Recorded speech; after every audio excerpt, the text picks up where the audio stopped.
Duha ka mga high-ranking NPA leader nga adunay warrant of arrest ang dakpan sa CIDG Lanao del Norte sa Misamis Oriental. Ano ang dugang detalye? Exclusive.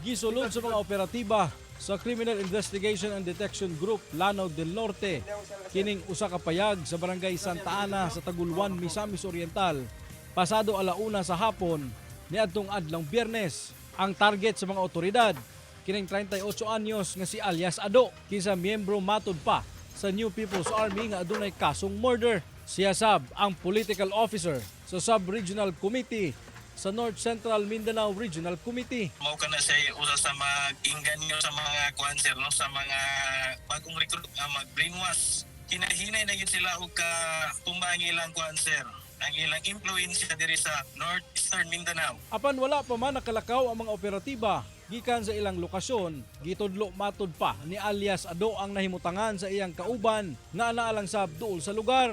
Makahira doon? Daram-dala sa unahan sir, kanina. Doon ra? Doon raman sir. Dapat ka sada? Oo. Kailan yung sa sir ah?